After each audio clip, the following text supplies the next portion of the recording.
ಅಮ್ಮ ಇಲ್ಲಿಂದ ಶುರು ಮಾಡಲಿ. ನನಗೆ ಅಮ್ಮ ಎಷ್ಟರ ಮಟ್ಟಿಗೆ ಇದು ಅಂತಂತಂದರೆ, ನನ್ನ ಫ್ಯಾಮಿಲಿ ಮೆಂಬರ್ ಅವರು. ಭಾಳಷ್ಟು ಜನಕ್ಕೆ ಗೊತ್ತಿರಲ್ಲ.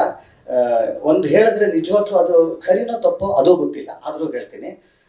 ಅಮ್ಮ ಹೇಳು ಅಮ್ಮ ಮೋಸ್ಟ್ಲಿ ಎಷ್ಟು ಸರ್ ಅವ್ರಿಗೆ ಎಷ್ಟು ಸಲ ಫೋನಲ್ಲಿ ಮಾತಾಡ್ತಾರೋ ಇಲ್ಲೋ ಗೊತ್ತಿಲ್ಲ, ಅದಕ್ಕಿಂತ ಹೆಚ್ಚು ನಮ್ಮ ಅಮ್ಮನ ಜೊತೆ ಮಾತಾಡ್ತಾರೋ ಅವರು. ಕೇಳಿಬೇಕಾರೆ ಸತ್ಯನಮ್ಮ. Best of friends, phone of friends. ದಿವ್ಸಕ್ಕೆ ಒಂದು 2-3 ಸಲ ಅಂತೂ ಫೋನ್ ಇರುತ್ತೆ. ಆಮೇಲೆ ನನಗೆ ಯೂಶಲಿ ನನ್ನ ಅಮ್ಮಂಗೆ ಸಖತ್ತು ಜನ ಫ್ರೆಂಡ್ಸು. ಎಂಗೇಜ್ ಬರ್ತಾ ಇದೆ ಅಂದರೆ ಮೋಸ್ಟ್ಲಿ ಇವ್ರು ಮಾತಾಡ್ತಿರ್ತಾರೆ ಅಂತ.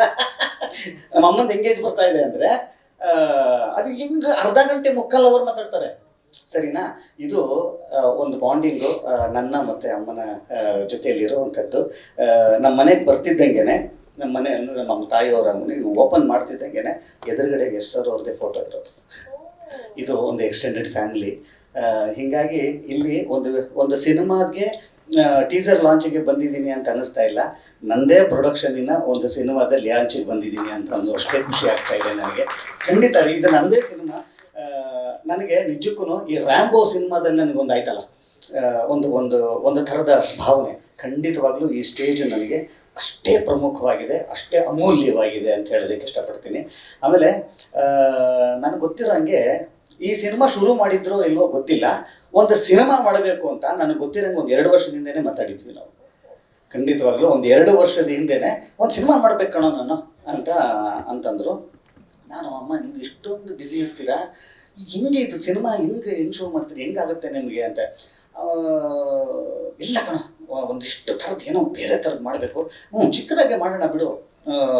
ಅದು ಅವ್ರೇನೋ ಬೆಳೆದ್ರು ಅದಾಯಿತು, ನಾವು ಒಂದೇನೋ ಮಾಡಬೇಕಲ್ವಾ ಅಂತಂದರು. ಎಷ್ಟು ಜನಕ್ಕೆ ಬರುತ್ತಿದ್ದು ನೋಡಿ, ಆ ಥರದ್ದು ಒಂದು ಮನೋಭಾವ ಆ ಥರದವ್ರು ಬಂದಿರೋದ್ರಿಂದನೇ ಈ ಥರದೊಂದು ಸಿನಿಮಾ ಆಗಿರೋ ಅಂಥದ್ದು. ಕನ್ನಡಕ್ಕೆ ಈ ಥರದ ಒಂದು ಪ್ರಯೋಗಗಳು ಅನಿವಾರ್ಯ ಅಂತನ್ನುವಂಥದ್ದನ್ನು ಹೇಳಲಿಕ್ಕೆ ಇಷ್ಟಪಡ್ತೀನಿ. ಅವ್ರಿಗೆ ನಾನು ನಿಜಕ್ಕೆ ಹೇಳ್ತೀನಿ, ಅವರು ಮನಸ್ಸು ಮಾಡಿದರೆ ಯಶ್ ಸರ್ ಅವರೇ ಡೇಟ್ ಕೊಟ್ಟಿರೋರು, ಯಶ್ ಅವ್ರನ್ನೇ ಹಾಕೊಂಡು ಅವ್ರು ಸಿನಿಮಾ ಮಾಡಬಹುದಾಗಿತ್ತು.